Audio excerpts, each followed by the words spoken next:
إذا كنت في نعمة فرعها فإن الذنوب تزيل النعم.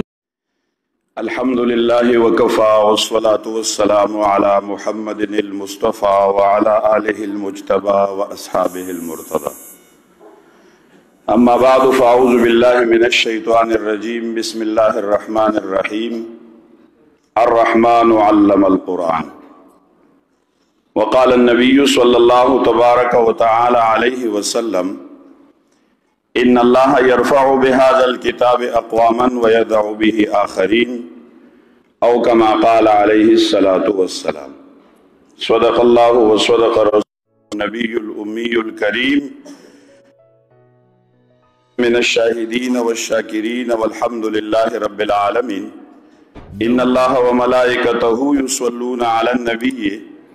या अय्युहल्लज़ीना आमनू स्वल्लु अलैहि वसल्लिमू तस्लीमा। दुरूद शरीफ शौक़ से हुआ है। अल्लाहुम्मा सल्लि अला सय्यिदिना मुहम्मदिन सय्यिदिल कामिलिल फातिहिल खातिम हाइर रहमति व मीमिल ममलिकति व दालिद दवामी स्वलातन दाइमतन बिदवामी मुल्किका बाक़ियतन बिबक़ाइ इज़्ज़िका ला नफ़ाद लहा दूना इल्मिक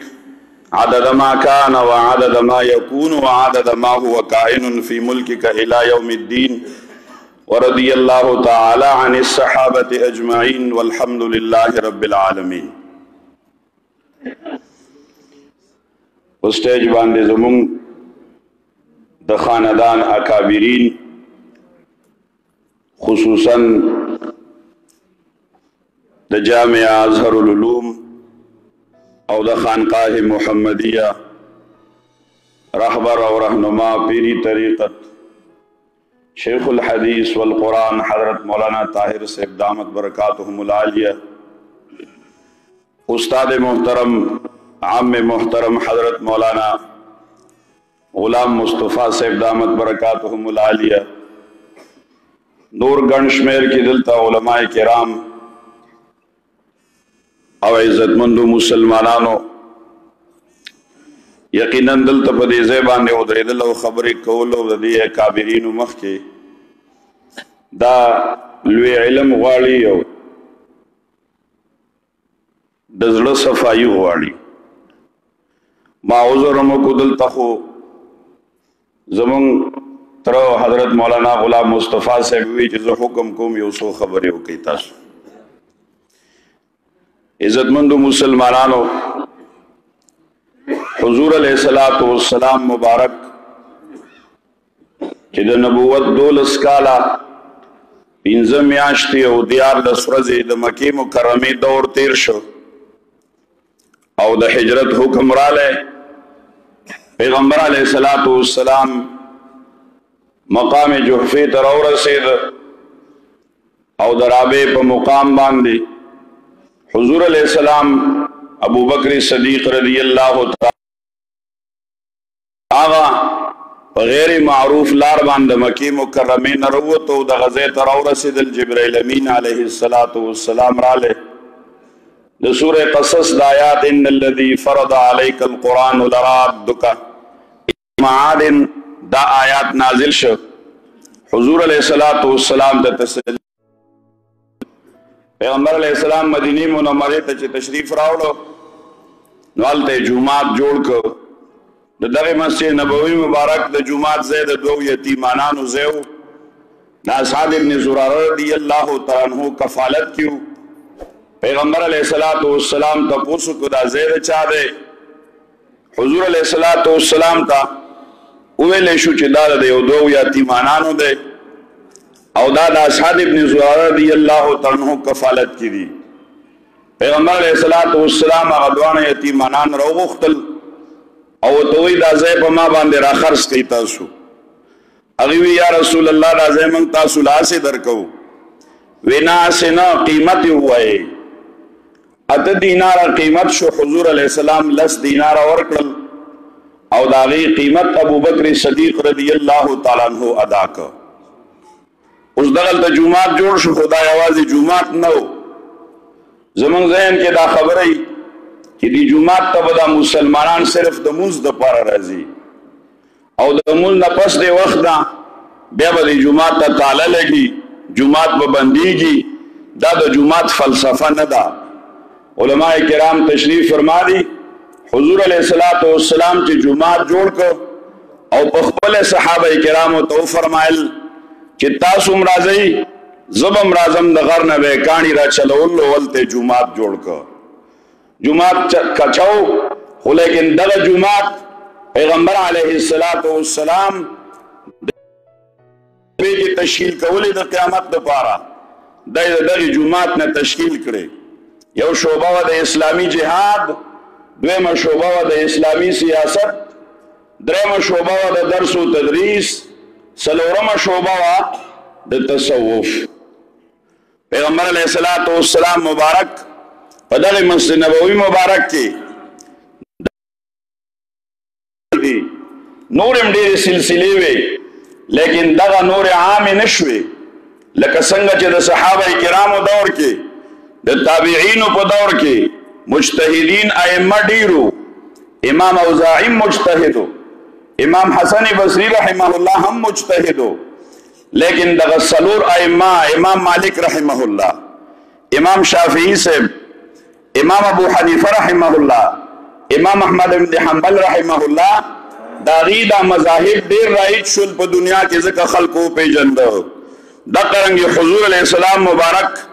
دغه څلور سلسله پیغمبر علیه السلام یو سلسله نقشبندیه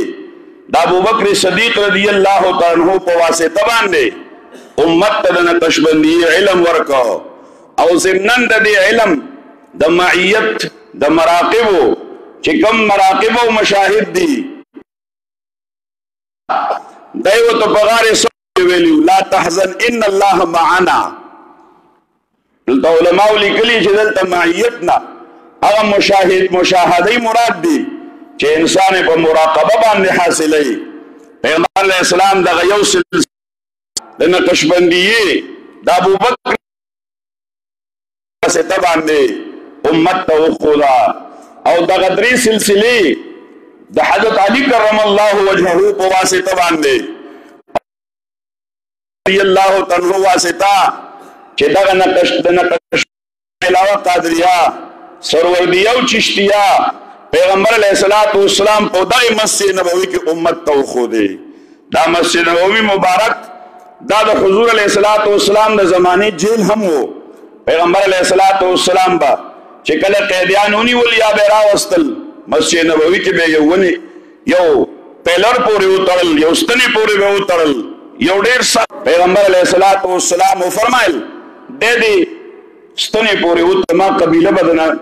بدلا اخلي. په دویمه ورځ چې راغلی حضور علیه السلام ورته ویل څنګه طبیعت دی دی حالات دې څنګه دي؟ وایي که آزاد دې کړم احسان به دې را باندې او که قیمت غواړې زما قبیله به یې درکړي. پیغمبر علیه السلام وفرمایل ویې تړئ. په درېیمه ورځ یې تپوس وکړو کیفیت دې څه دی؟ حضور علیه السلام ته ووایي وی که آزاد دې کړم احسان به دې را باندې. پیغمبر علیه السلام آزاد کړ. صحابه پیسې نه غوښتې او آزادوي نه، نن یې آزاد کړ. علماو لیکلي دي چې حضور علیه السلام په دې سړي باندې 3 ورځې په جمعه مسلمانانو جون یې ورته ښودو چې مسلمان مونځ کوي په کوم کیفیت باندې کوي، دی د شپې د خپل رب سره په کوم کیفیت باندې ولاړي، دی تلاوت څنګه کوي، دی دا عبادات څنګه کوي چې دی د مسلمانانو دا عبادات وګوري او مانوس شي. پیغمبر علیه السلام 3 ورځ پس آزاد کاغه سړی لاړی بار ووتو او یو باغ کې غسل وکړو. راغی حضور علیه السلام ته دا تحیات په شکل باندې کېناست. پیغمبر علیه السلام ته وویل یا رسول الله د نن نه مخکې په دې ټوله دنیا کې زما په دې زړه کې ستا نه مبغوض انسان بل نه و،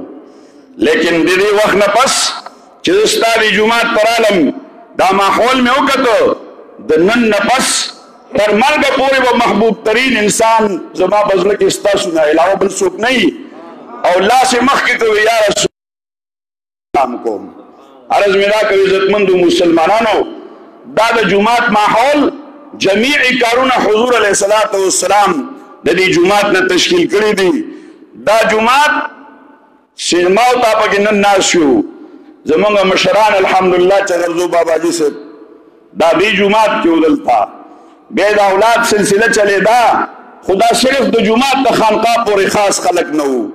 بعضې خلک وی زمونږ کار صرف د خانقاه سره دی بعضې خلک وی زمونږ کار صرف د تبلیغ سره دی بعضې خلک وی زما صرف کار د سیاست سره دی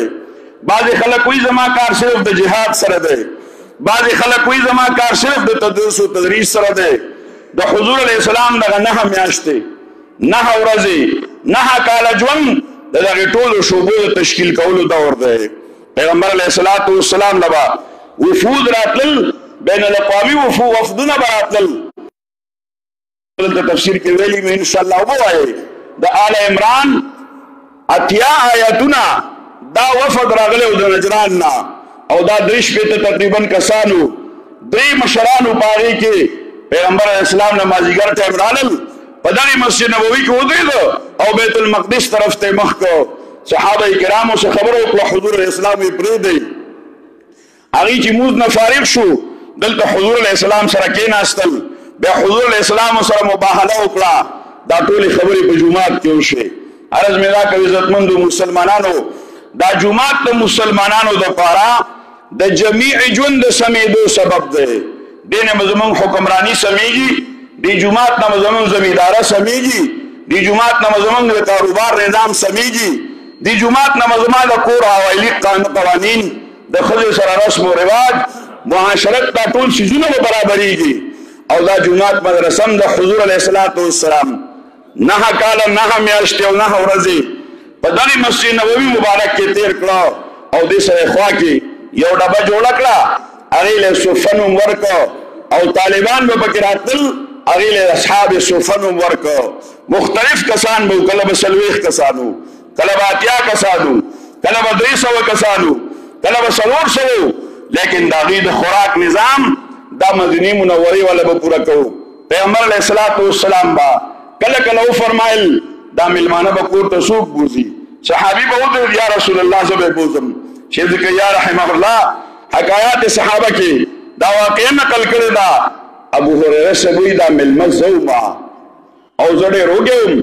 پیغمبر علیه الصلاة والسلام علیکم اوس پیغمبر علیه الصلاة والسلام سره ابو هريره رضی الله تعالی عنہ تقریبا 3.5 کاله یا سکم 4 کاله شاګردي کړی دا او صد پاس 15 احادیث د حضور علیه الصلاة والسلام نه یاد کړی دي دا په دې جمعات کې یاد کړی دي نو ابو هريره سبوی زلام هغه صحابي هغه تفصیلا واقعا دا ځان موږ پاتې کړ خزه موږ پاتې کړه بچی موږ پاتې کړه او په دې ملما باندې روټي وخلا پیغمبر علیہ السلام آیات راړې ويوسرون علی انفسهم ولو کان بهم خصاصه عرض مدا کو دا جمعات د مسلمان د پاره اجتماعي ځای دی او سن چې دا جمعات ته د قرنګي دا جمعات په خانقاه هم وي تقی صاحب دامت برکاتهم العالیہ استاد محترم هغه فرمایل دارالعلوم دیوبند ته پاغه دروازه باندې لیکلیو در مدرسه خانقاه دیدم در مدرسه خانقاه دیدم دا مدرسه خو ما خانقاه ولیدا دیو جی منظور احمد نعمانی سے رحمه الله تحدیث نعمت کې او مقدمه کې دا خبره لیکلی دا وی زما پلان د دارالعلوم دیوبند عقیدې سره مانوس نه وو یعنی بریلیت ټایپ سره وو چې کله راغله نو ماسوتن ټیمو دا د 14 شپه وه او دې طالبانو د علماو سپینې جامې چولې وې او سپین پټکي والیو وی موږ چې رالو نو موږ لږ اوچت غوندې ځای باندې ودرېدو وی ډېر یو عجیب منظر و یو ډېر عجیب کیفیت و وی زموږ استاد حضرت مولانا ادریس خان دهلوي رحمه الله دا شیخ التفسیر ولتا ما ورسره خبره وکړه چې سر په تفسیر قرآن کې تاسو لږ د اکابرینو د ژوند خبره وکړئ وی تفصیلا هغه خبره وکړه او زما د پلار ژوند دې بدل کړ دغه دارالعلوم دیوبند تاسو وګورئ دا 1857 نه پس بیا دارالعلوم دیوبند کې چې کم جمعه او دې ځای تاسو نن هم د شابلي دارالعلوم دیوبند استادان رشید احمد گنگوہی رحمه الله د خپل پیر حاجی مکی رحمه الله په سرکردګۍ کې لاړم د شاملي میدان ته او د انګریز په سترګو کې سترګې ورکړې هغې سره یې مقابله وکړه نن هم د دارالعلوم دیوبند طالب او فاضل د شاملي د میدان خاوره راوالی هغه بوی کوي د زامن شهید صاحب د خاص سره جوړاو د اسلامي جهاد سره جوړاو د اسلامي سیاست سره علیه الصلاۃ والسلام د دغې شعبې باره کې فرمایلي عرض مې دا کوي عزتمندو مسلمانانو چې زموږ شریعت شیخ القرآن والحدیث حضرت مولانا طاهر صاحب دامت برکاتهم العالیه یو ځل بیا د خپلو مشرانو هغه سنت د خانقاه په صورت کې د ډېر وخت نه شروع دي او د دغې خانقاه سره دویم هغه نظام د مدارسو چې کوم نظام دی حضور علیه السلام مسجد نبوي مبارک کې جوړه کړې وه دلته د مدرسې بنیاد کېښودو اوس ما او تا امداد لازمي دی یو دا چې زه خپل په بچو کې یو بچی حافظ او عالم جوړ کړم او دویم د خپل مال نه د مطابق مثال په طور زما او 8 روپۍ باندې زما گزاره کیږي دا 2 روپۍ دا یو ځان سره وساتم او یو راشه ولګوم دا به داسې نه وي چې زما نه به خدای نه قبلوي یا به زه په دې بدې ښکارم ځکه الله ته زما حال معلوم دی چې زما ټول 10 روپۍ آمدن دی 2 مازه 1 روپۍ ما ځان سره پرېښوه او دا 1 روپۍ مې مدرسې له ورکړه داسې خو به کوو که نه انشاءالله العزیز الله تبارک وتعالی دې ما او تاسو سره سي د مشرانو مخکې مې وکړه الله دې ما ته په دې باندې کامله نصیبه وګرځوي معافي وکړي واخر دعوانا ان الحمد لله رب العالمين